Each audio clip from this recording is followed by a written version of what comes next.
ও মুসলমান, আজরাইল দুইটা জান কবজ করতে সবচেয়ে বেশি কষ্ট হয়েছিল। আমার আপনার জান তো থাপ্পড় মেরে বের করে নিয়ে যায়। ও মুসলমান, আমার মা নাই, দুনিয়া থেকে বিদায় হয়ে গেছে।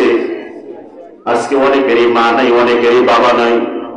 ও বন্ধু, যার মা আছে, যার মা মারা গেছে, সে বোঝে মায়ের কি দুঃখ, মা কি বেদনা।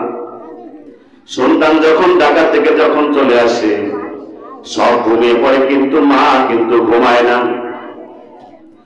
আমার মুসলমান ভাইরা বন্ধুরা আমার, এবার যখন সাতটাতে মায়ের জান কবজ করল, আজরাইল মনে মনে চিন্তা করতেছে, আরে মায়ের জানটা তো কবজ করলাম, পাশে তো ছোট্ট একটা বাচ্চা শিশু মানুষ, তাকে দেখে মায়া লেগে গেল, তাকে দেখে মায়া লেগে গেল। এবার আল্লাহ রাব্বুল আলামিনের হুকুমের গোলাম আজরাইল তার জানটাকে বের করে দিয়ে চলে গেল। এবার সাদ্দাত যাওয়াই কাঠের উপরে সাগরের ওখানে ভাসতেছে, ভাসতে ভাসতে একটা কিনারায় গিয়ে পৌঁছে গেল। ওই সাদ্দাত কিনারায় পৌঁছে যাওয়ার পর বলেন তো, দুনিয়ার সব কিছু খাওয়ার বন্দোবস্ত তিনি করে দেন, তিনি কে? ও বান্দা, তুমি চিন্তা করে দেখো, মায়ের পেটে যখন ছিলাম, মায়ের পেটের ভিতরে দুনিয়ার কোন মানুষ খাদ্য সরবরাহ করে নাই।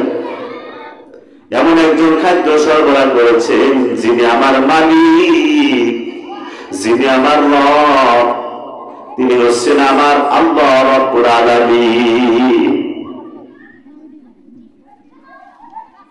আল্লাহ রাব্বুল আলামিন বন্দোবস্ত করে দিলেন।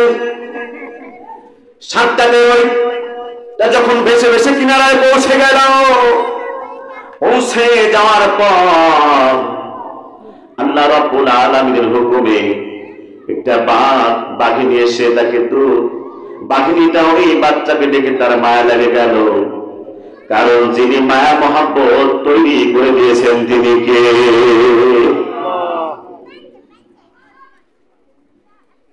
তার ভিতরে মায়া লেগে গেল। বলেন তো, বাঘ তো হিংস্র প্রাণী, দেখলেই তো থাপা আমার কথা, তাকে তো বিশ্বাস করে দেওয়ার কথা, খেয়ে ফেলার কথা। কিন্তু বাঘ হুকুম মানে কার? বাবাজিরা আমার, সব কিছু হুকুম মানে কার? আর আমরা হুকুম মানে কার? দলের লিডারের, শয়তানের কথা বলেন, ঠিক কিনা? লিডার যা বলে সেটাই করব। অথচ আমার আল্লাহ রাব্বুল আলামিন যে হুকুমগুলো করেছেন, সেই হুকুমগুলো আমরা মানতে রাজি নই।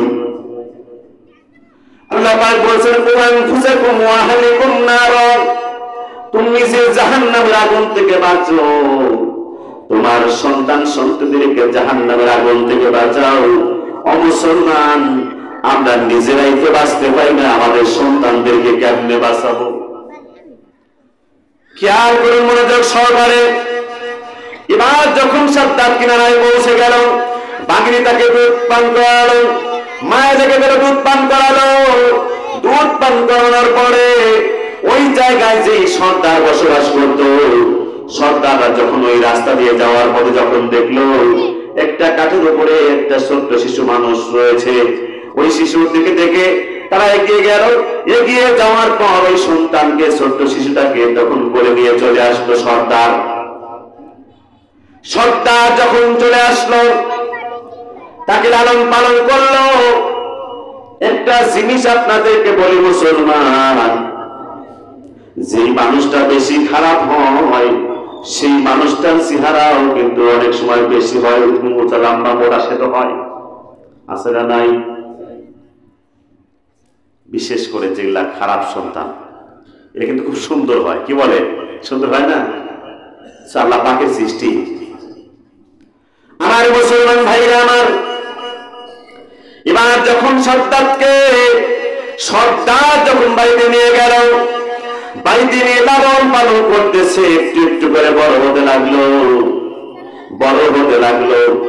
বড় হওয়ার পরে একটা খেলার মাঠে যখন চলে গেল, ওই জায়গা দিয়ে কিছু লোক যাচ্ছিল, যাওয়ার পথে সুরমা লাগায়। সুরমা ছিলেন তো, সুরমা চোখে লাগায়, সুরমা চোখে লাগায়। এই সুরমার একটা কৌটা পেল, একজন বলতেছে আর একজন নেই, ভাই তুমি লাগাও।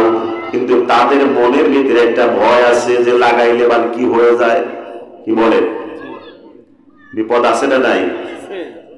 মানে একটা সাধারণ জিনিস যদি আপনি হঠাৎ করে পেয়ে যান, সেটা কোন কারণে? এখন তাদের মধ্যে একজন অন্ধ ছিল, বলতেছে অন্ধ তুই লাগা, যা হয় হোক।